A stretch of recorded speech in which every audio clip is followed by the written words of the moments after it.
They said her name only in murmurs, as though even the air of Vicksburg might tremble if it heard it spoken too loudly. Celia, that was all. No family name, no bloodline remembered, no history claimed as her own. Just Celia, the laundress. The shadow bent over buckets and tubs, her hands red and cracked from endless scalding water, her back bent in obedience that was never freely given. Vicksburg itself bore scars in those years. The great river town crouched on its bluff, remembering cannon fire, whispering of graves uncounted. Its buildings sagged with stories, its streets clung to echoes. In such a place, it was easy for a tale to take root, easy for whispers to grow teeth.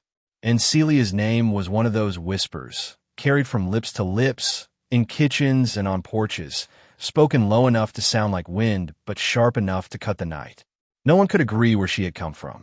Some said New Orleans, carried upriver in chains like a bundle of forgotten goods. Others swore she had been torn from the Carolinas or dragged off a Louisiana sugar field. A few claimed she had been born in Mississippi itself, though no one could point to the place. But most believed there was no true beginning to her story, that sorrow itself had birthed her, spat her out onto the river's banks, full-grown and cloaked in silence. Silence was her only companion. She did not laugh with the others when their labors allowed a moment of breath. She did not hum the old songs beneath her breath, did not whisper prayers into the dark. Celia's silence was heavy, almost unbearable, as though every word she did not speak hung about her shoulders like a second chain. She bent over steaming water, her shoulders hunched, her face veiled in vapor, and it seemed that every garment she scoured was not cloth but sin itself, and her endless scrubbing was a ritual to wash the world of its filth. The townsfolk swore they sometimes saw her near the river at night, a shape bent low, a pale cloth in her hands. She would dip and scrub, though no work had been given. And the cloth, they said, never grew clean.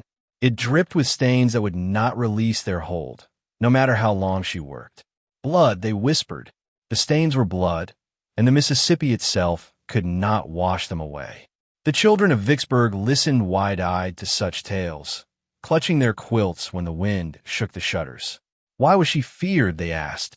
What had she done?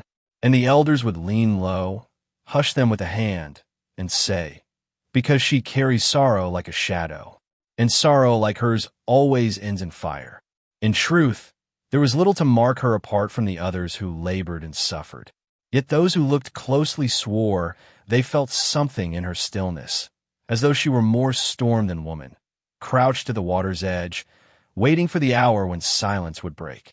She carried scars on her hands, scars that spoke of fire and rope, though none knew how they had come to her. And so she lived, day after day, nameless but for Celia, faceless but for the hollow cast of her eyes.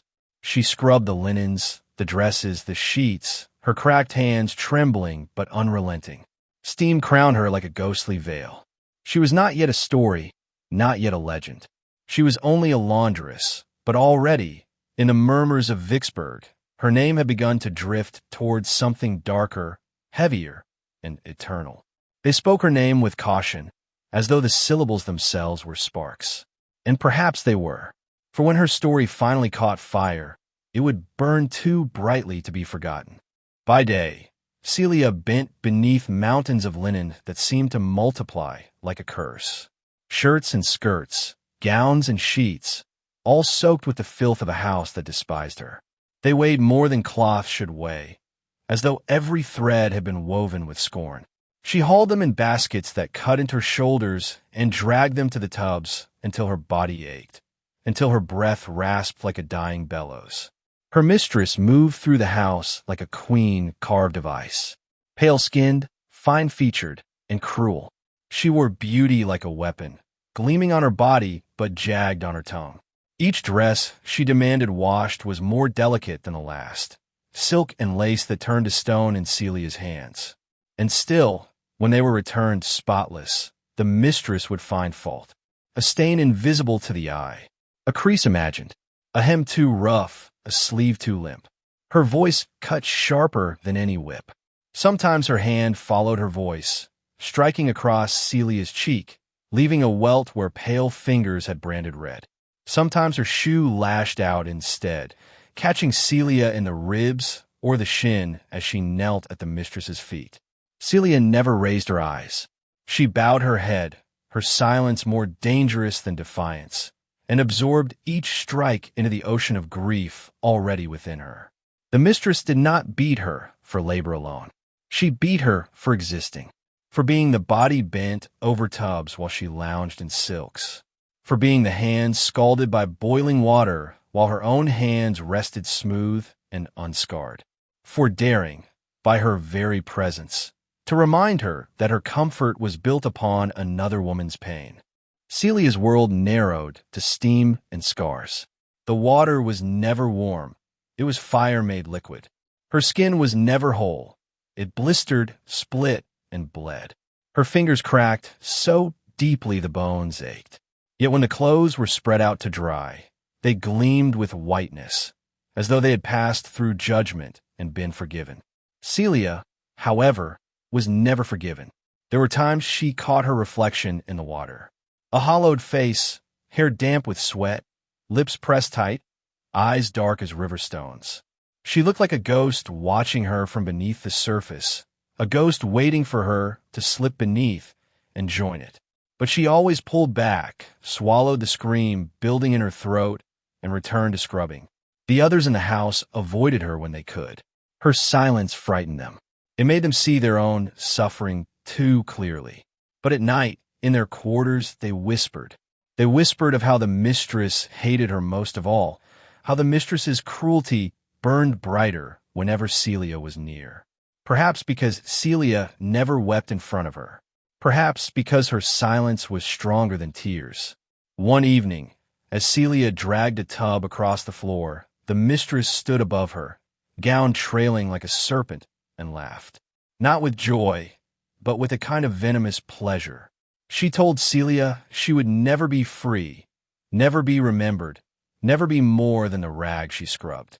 She told her even death would not release her, that she would die nameless, buried in the earth as nothing more than a laundress. Celia did not reply.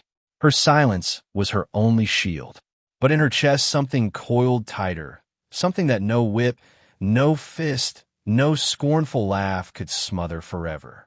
The gowns piled higher. The tubs filled deeper.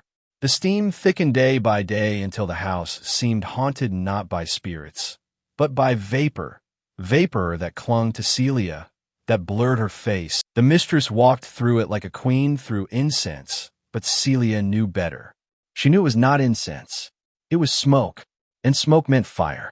There were nights when the house groaned with silence, the kind of silence that presses on the chest until breathing feels like trespass.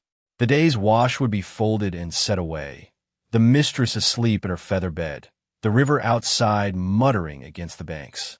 In those hours, Celia moved like a ghost through the quarters, her body stiff with ache, her hands raw from soap and scalding water. She had nothing of her own, not a scrap of fabric, not a ribbon, not a crumb of bread, unless it was given in secret. It was on such a night that a small kindness broke through the endless cruelty. A hand, hesitant and trembling, pressed something into hers. A fellow servant, or perhaps a child no taller than her waist. The memory blurred with the years, for kindness came rarely and fled quickly. What she remembered was the feel of it.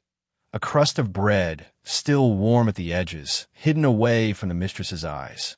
It was not enough to fill her stomach, not enough to erase the hunger that lived in her bones, but it was enough to remind her that she had not been utterly forgotten. Celia held it like a relic, her fingers curling tight, as if afraid it might vanish if she opened her palm. She slipped it beneath her shawl and carried it back to the small, dark corner where she slept.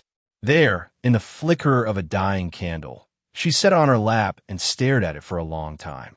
Her hunger was sharp, a wolf gnawing inside her. But she did not eat at once. She let the moment stretch, let the faint warmth of the bread seep into her hands, let the memory of kindness wrap around her like a fragile blanket. It was not the bread itself that mattered, but the hand that had dared to give it. A risk, however small, taken on her behalf. A rebellion measured not in flames, but in crumbs. At last, she broke a piece and placed it on her tongue. It softened there, dissolving with the taste of salt and ash, and for an instant she remembered a time before sorrow had swallowed her whole.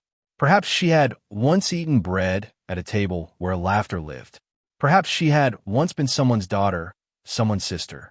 The memory was faint, like smoke half blown away by wind, but it was enough to bring water to her eyes.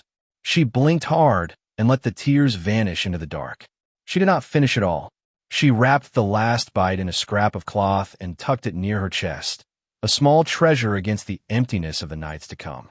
For a moment, she allowed herself to dream, not of freedom.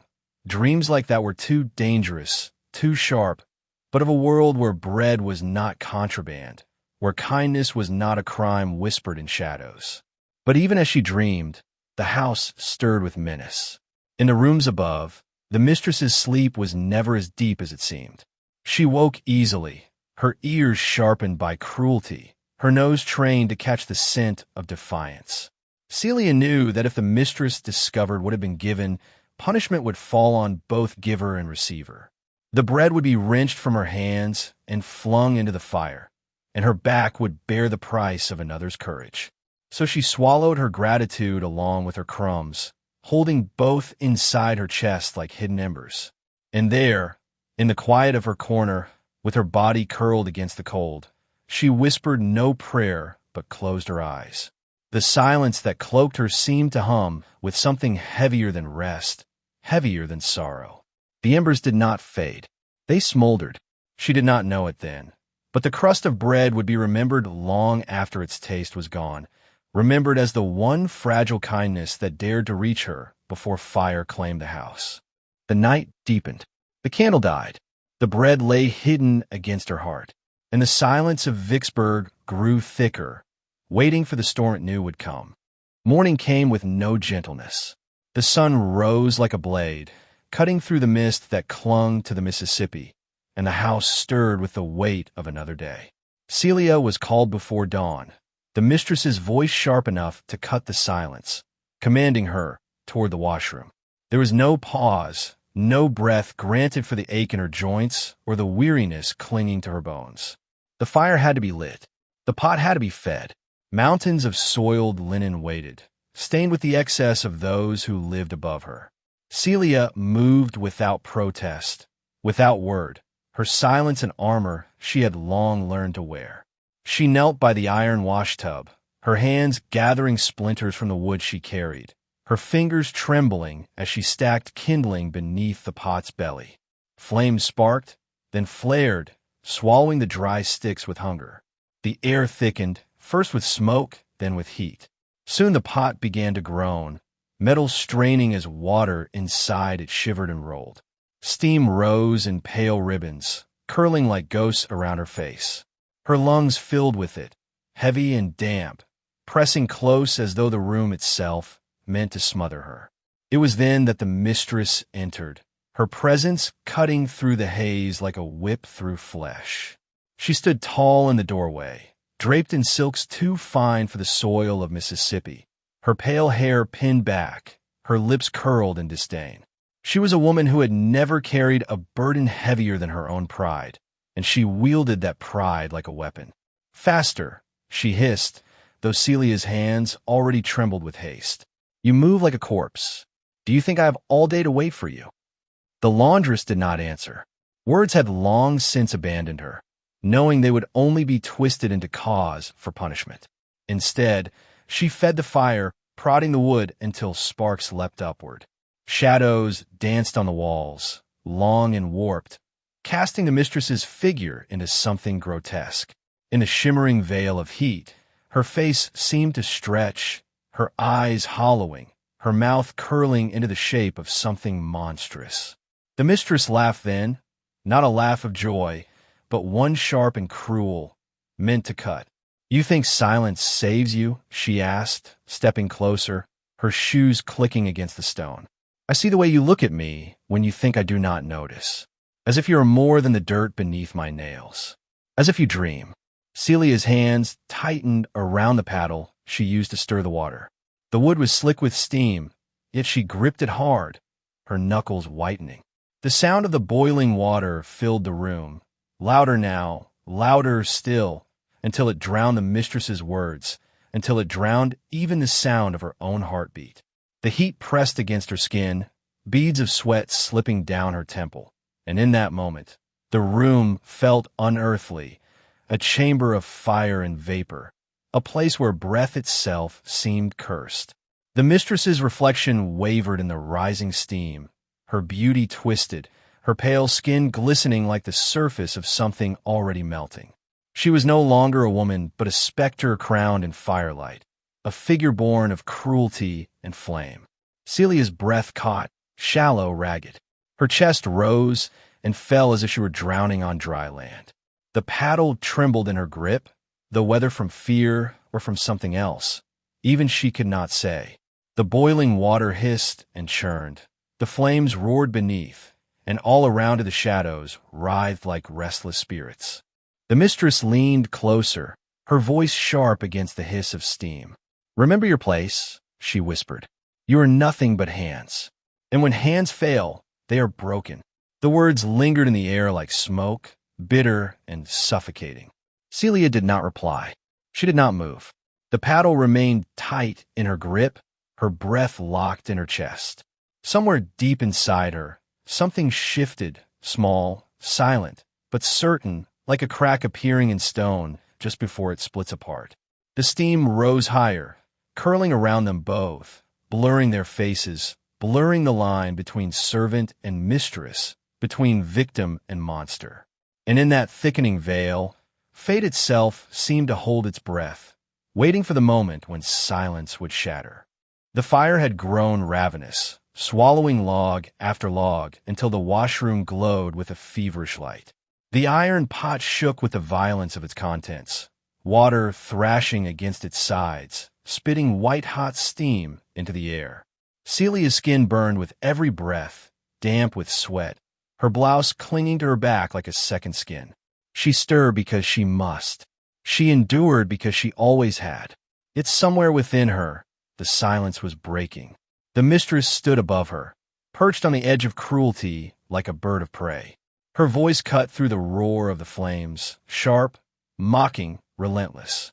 "Do you think I don't see the hate in your eyes?" she taunted, her smile ablade. "You carry it like a stain. And stains, my girl, are what you exist to scrub away." Celia did not lift her gaze. She could not. The paddle moved through the water with slow circles, each motion trembling with more than exhaustion. Her ears filled with the hissing boil, with the pounding of her own heart. She felt the weight of years pressing against her bones. Years of chains that were not made of iron, but of words, of glances, of the invisible cruelty stitched into every breath of her life. A hand descended suddenly, the mistress's hand, striking her across the face. The crack rang out, sharp as a gunshot, echoing against the stone. Celia's head jerked sideways, her cheek burning, her vision swimming. The paddle slipped for an instant, then steadied again. "Useless," the mistress hissed, her voice coiled with venom. "Even in silence, you fail me. Do you know what they do with slaves who cannot learn? They break them. They sell them. They tear their children from their arms." The words pierced deeper than any blow. Celia's breath hitched, a sound too soft to be called a sob, but her hands clenched the paddle until her knuckles blanched. Heat swelled in her chest, rising, pressing against her ribs like something alive. It was not just anger. It was not even hate. It was something older, heavier, the weight of every scream swallowed, every scar carved into her flesh and spirit. The mistress struck again, harder this time, her jeweled ring grazing skin and drawing blood. Celia staggered back, colliding with the rim of the pot. The iron seared against her hip, forcing a cry from her lips, the first sound of resistance in years. The mistress's eyes widened, not with pity, but with triumph. She had broken her. She thought she had won. But in that breaking, something else emerged. Celia's breath grew ragged, her chest heaving, and the paddle quivered in her grip. The steam coiled around her like a crown, her face streaked with blood and sweat, her eyes wild with something untamed. The mistress raised her hand again, ready to strike a third time. That was when the silence shattered. With a sudden, desperate strength born of too many years endured, Celia surged forward. Her hands left the paddle. They seized the mistress instead. Fingers dug into silk and skin, gripping shoulders that had only ever borne cruelty. The mistress gasped, stumbling, but Celia did not falter. The room seemed to roar as one. The fire, the boiling water, the pounding of her heart. And then, with a motion that felt less chosen than inevitable, Celia thrust her tormentor forward. The scream that followed was not human.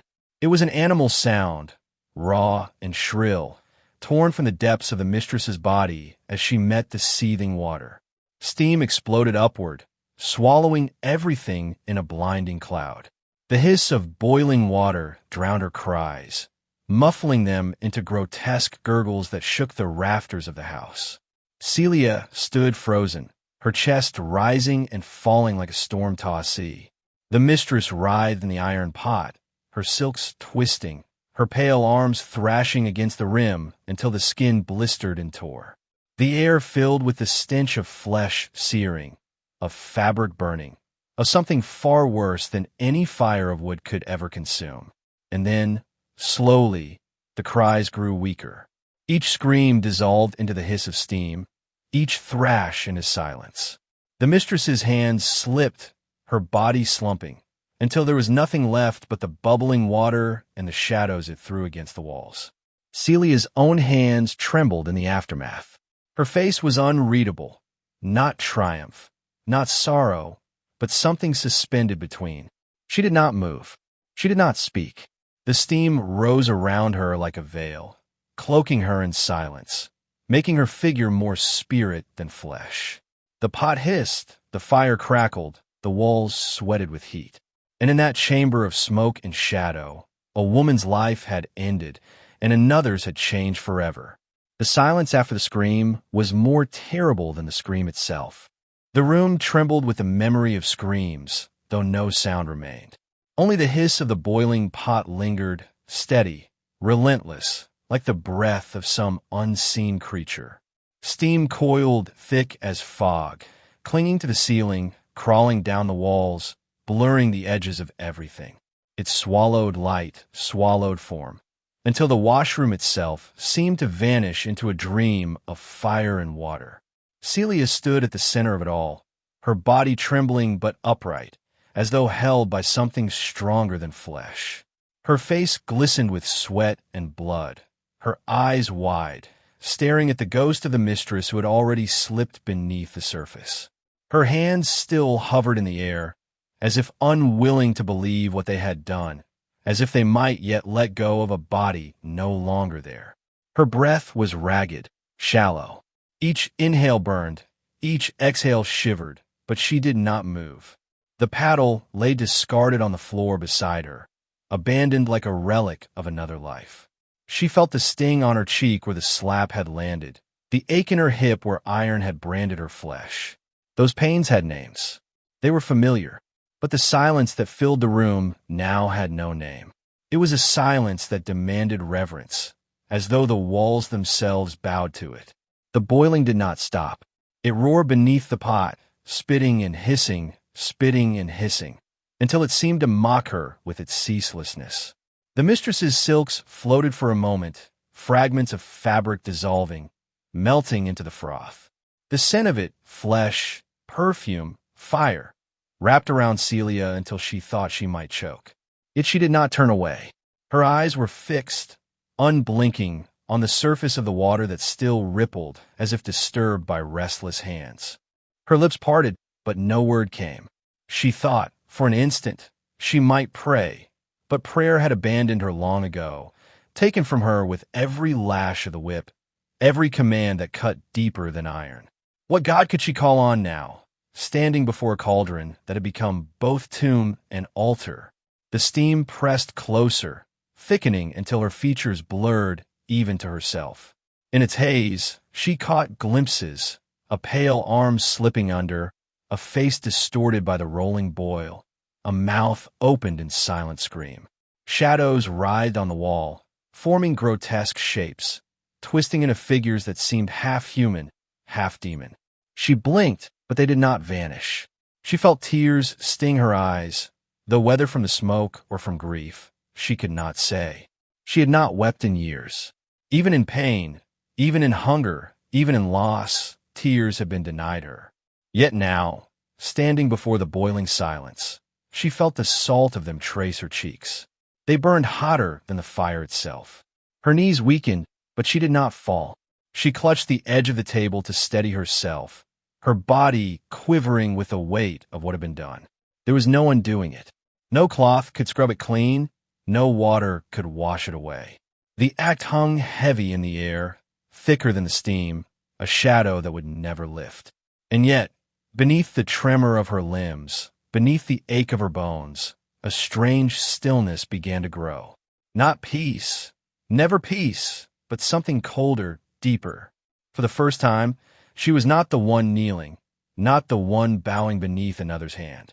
The silence seemed to acknowledge this, seemed to crown her in vapor, to mark her not as servant, but as something else entirely. The room waited with her. The fire crackled, the water hissed, the shadows whispered, but no other voice dared intrude. Celia stood in the center, unmoving, unbroken, her eyes reflecting the shimmer of heat. And in that moment, she was both woman and legend, both victim and something beyond. No one saw her weep, if indeed she wept at all. The steam kept its secrets. The silence kept them better still. The silence did not last. It never could. Houses have ways of carrying sound, and even silence has a weight that draws the curious. Somewhere above, a door creaked. Somewhere beyond the walls, footsteps shuffled. The air shifted, charged with the uneasy knowledge that something had broken, something no fire could hide. The first to arrive was a servant boy, barely more than a child, his eyes wide, his breath quick from running. He pushed the washroom door open with trembling fingers, the hinges groaning. Steam rolled out, curling around him like ghostly hands. He froze in the doorway, eyes searching the haze until they landed on Celia. She stood in the center, unmoving, her figure blurred into something half real. Behind her, the pot still hissed, still roared, a monstrous thing swallowing the last of its victim. The boy's gaze flicked to the tub, then away, his lips parting in silent horror. He did not scream. He did not move. He simply stared, as though caught between fear and awe, unable to name what he saw. Others followed. A maid with her apron still damp from mopping. A man with soot on his hands from the stables. Two women clutching each other, whispering prayers under their breath.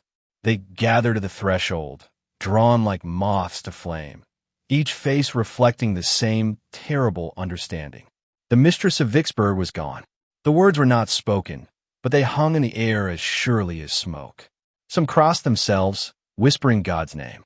Others looked at Celia, their eyes darting between terror and something deeper, a recognition they dared not admit aloud. For who among them had not dreamed, even for a moment, of chains breaking, of cruel hands silenced? Celia did not flee.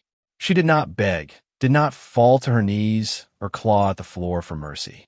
She stood as if rooted to the stone, her body veiled in steam, her face unreadable. To some, she looked monstrous, crowned in vapor, shadowed by the hiss of boiling water.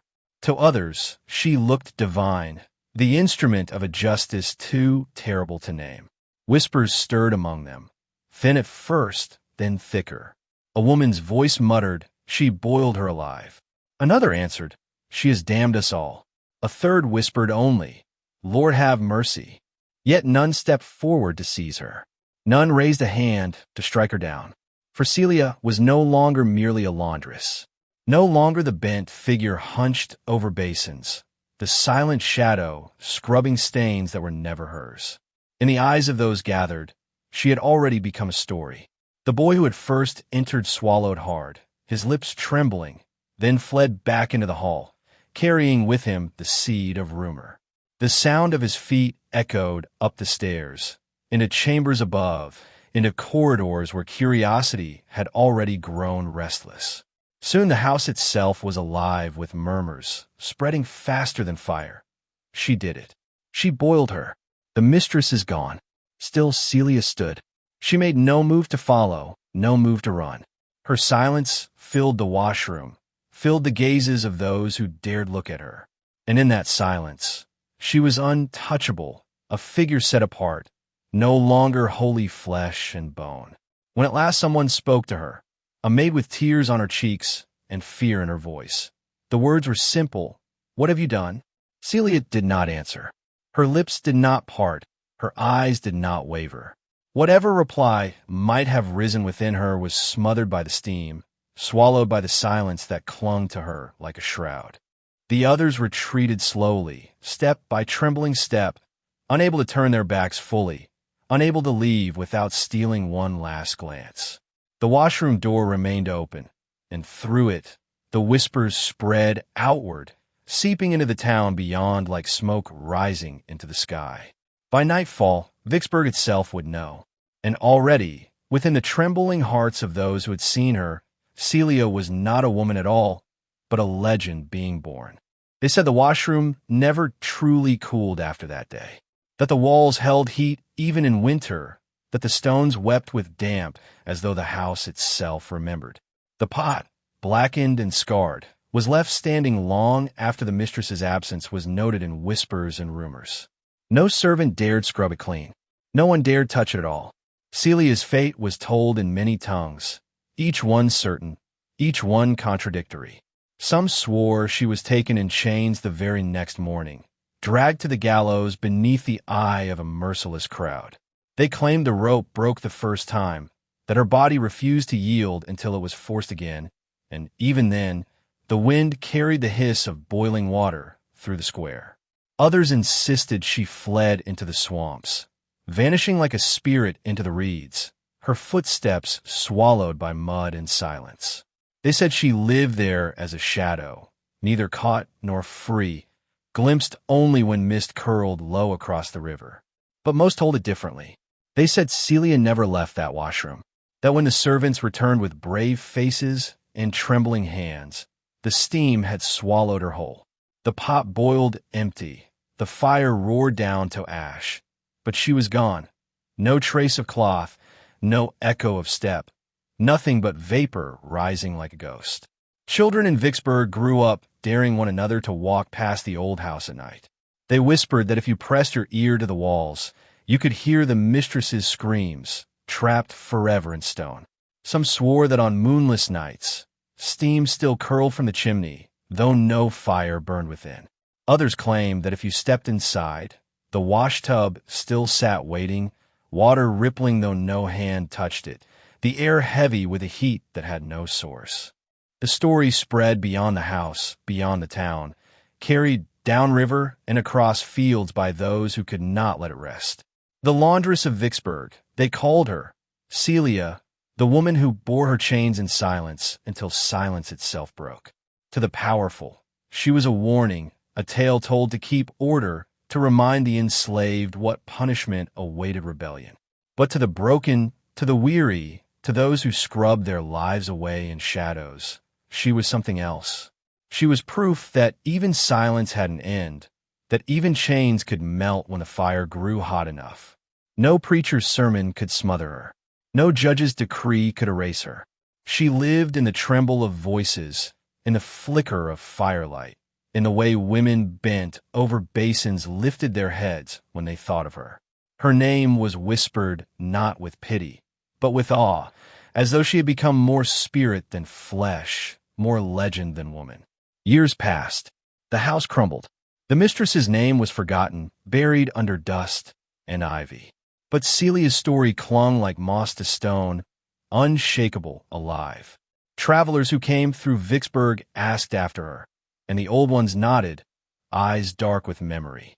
They said steam still rose from the earth when the night was damp, and if you watched long enough, you might see her kneeling there, her hands red and raw, scrubbing sins from cloth that would never come clean.